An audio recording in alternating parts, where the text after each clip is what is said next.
This is like mid '90s. I want to say like mid '90s. My family has gone to one of our mini trips down to Mickey Land, down in Orlando, Florida. So we're coming from Maryland, and we're driving all the way down to Florida. It's stupid long. I want to say that's about like 600 or something miles or something like that. It's a long ride. It tests your endurance for sitting in a car, and I'm not even driving. Like, I'm too young to drive, really. So I can even imagine like trying to drive that. Like a good in between spot from Maryland to Florida. Well, I don't even think it's good actually, but so South Carolina is where it's kind of like where we would stop, and plus we're kind of used to going back and forth to South Carolina. We do it all the time. My family still to this day does it. I want to say every other week. It almost seems like. But so that's kind of our destination, and as a trek we're used to. By that time, even as a kid, I had done it several times. Going back and forth. So my whole family actually is from South Carolina. So my dad's side is from the Hartsville, the Darlington area, and I always like going there because that's like. It was like a regular city. We used to go in. That's like the regular place. I can at least there's like stuff there. There's stores and like restaurants and stuff, eateries. There's stuff actually there to do in Hartsville. Like and they had like the Darlington racetrack there too, like the NASCAR track. So it's like Hartsville, okay, we're going to South Carolina, okay, we're Hartsville, okay, all right, yeah, sweet, all right, but then it's like, okay, we're going to South Carolina, we're going to Edgeville, and it's just like, I mean, nothing against Edgeville. Again, my mom's side is from Edgeville, South Carolina, so I mean, it's family there. I actually haven't been to South Carolina in over a decade, I want to say, but yeah, I mean, I love it there. I still have like fond memories and stuff going to Edgeville as well as Hartsville, but it's just Edgeville, bruh. Like again, there's nothing to really do there. There's kind of nothing there. Like I'm not sure if it's still like this, but to go to like the nearest Walmart or like shopping, there you go to Augusta, which is the next state over. Like that's in Georgia, okay? Like you gotta drive to the next damn state to go to Walmart. All right, that's what I'm working with here. And so, we make the trek all the way to South Carolina.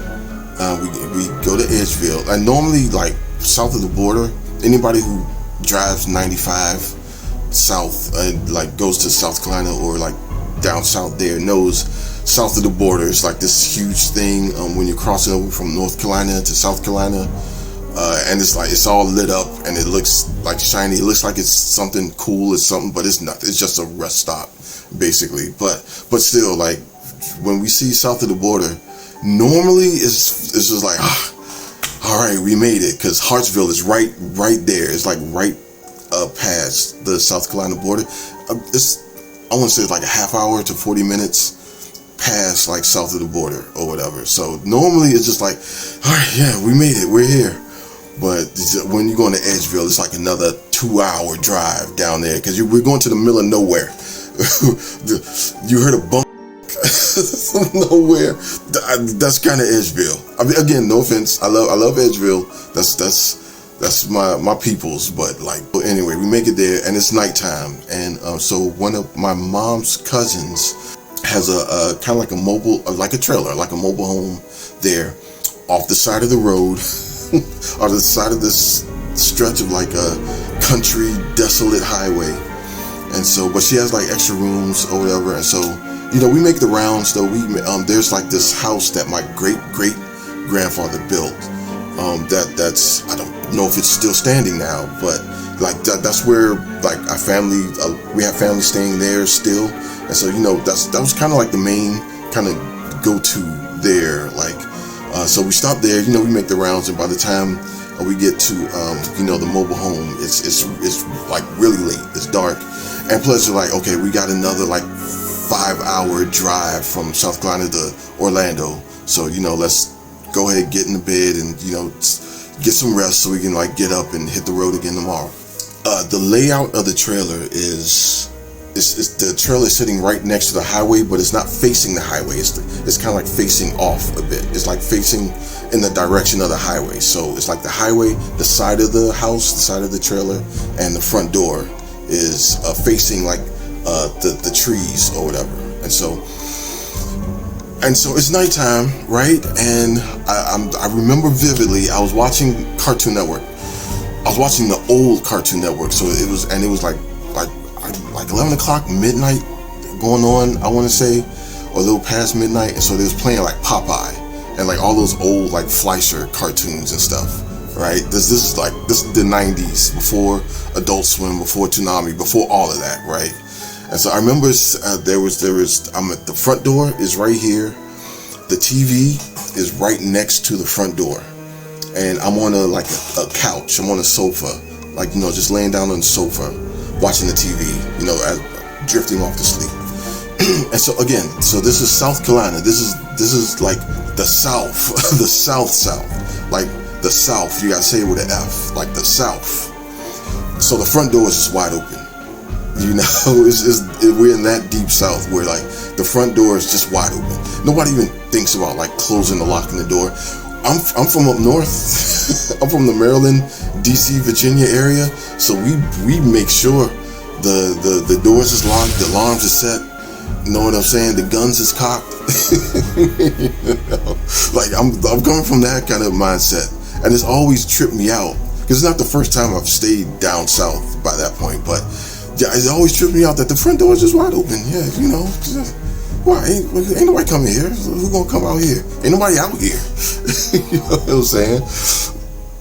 I remember hearing like faint footsteps in the gravel, because like her driveway, if you can even call it that, it's just like the yard area. It had like just like rocks and dirt and gravel, like right in front of the house where you like pull in with the car and the walkway, and like it had she had a massive yard too. Like it was like a lot of grass. I remember like going out towards the trees and stuff. But so yeah, I remember faint footsteps in the gravel, just walking up, like steadily and slowly. And at first, I'm drifting off to sleep. I'm watching Popeye. It didn't even register at first, right? And then her dogs. I forgot to mention, she has dogs. They start barking, and that's when I kind of, the barking kind of like snapped me out of my like half sleep or whatever. And yeah, and then I started hearing. Then I noticed the footsteps, right? Like coming up the gravel. It's coming up like the side of the house, like from the street. And so like I hear that, and it's like, okay, maybe somebody's walking. It's weird. It's the middle of the night. I'm in bum nowhere, South Carolina. Who the hell is walking? But like I said, me and my cousin, we walked like those streets at night before. So I mean, it's weird. It's alarming, but it's not. Okay, all right, cool. And the dogs is barking, so they know. People are in here. We got dogs, so we should be all right? Okay, we're cool. Footsteps still steadily coming past the house. And it's not going any slower. It's not going any faster. Just steady footsteps in the gravel. Just, that kind of sound, right? And so it gets to the corner of the house. And it turns. The footsteps turn towards the front of the trailer. The dogs are starting to pick up. Like she had like about 2 or 3 dogs out there, kind of like fenced in on the opposite side of the trailer. They're starting to pick up. Like they're starting to like really bark now. And I'm up. I'm awake. I'm alert. I'm kind of just I'm kind of staring at the front door a bit. Just kind of doing one of these. I'm trying to look at the door, and just footsteps still steadily walking up to the front door, right? And so, and the trailer, it's kind of a long walk, because the trailer is, again, it's like facing, it's kind of sitting sideways, and so, you know, when you get past the side of the trailer, it is kind of like a long walk, because you know how long like mobile homes are. And so yeah, it's going, footsteps is going. So by the time it gets like kind of close to the front door, the dogs are losing their shit. Like they are full on like bark, and it's weird that nobody else woke up. It was like nobody else heard this.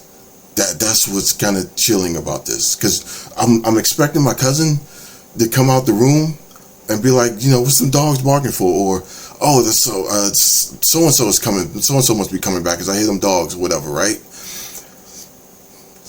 Everybody's asleep. Everybody's quiet. And I'm sitting there on the couch facing a wide open front door. Somebody's walking up the sidewalk, right? In the gravel. The dogs just barking like crazy. I don't even know what's on the TV now. The TV don't exist right now. It's just all the front door, like the screen door. The front door was wide open, but the screen door was right there, like all glass, like screen door.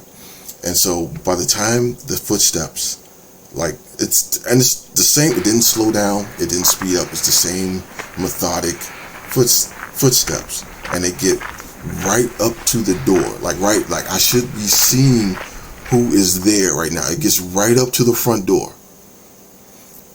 And by now, I'm nothing. The footsteps stop. The dog stopped barking.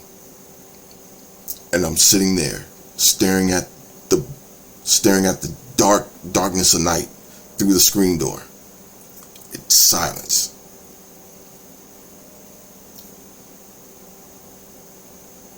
There's no footsteps starts walking away or nothing. It just stops. I got my pillow. I got my little blanket.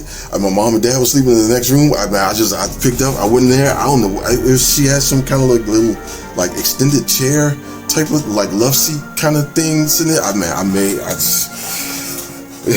don't know how I got to sleep that night. I woke up and my parents like, "Why are you sleeping in here?" And I was just like, I don't know. Terrifying. And I told him, and my mom was like, well, I was just somebody coming to visit us. They must have known we was in town, and this spirit must have just came and visited us. And I was like, man, that ain't funny, man. You could have at least showed at the door and just been like, hey, then at least I could have described who it was and said like, and then oh yeah, that was your great grandfather, your great uncle, or you know, they must have came to say, I was like, oh, that's weird, but okay, but like just nothing, silence. Oh, I'll never forget that. Never forget that. That gives me chills to this day. So, and that's another reason I don't like going to Edgeville, South Carolina. But I got to go down there because I haven't been down there in a while, and I got to go see family at some point. But yeah, that was one of my spooky tales that actually happened to me that I will never forget, and it still freaks me out to this day.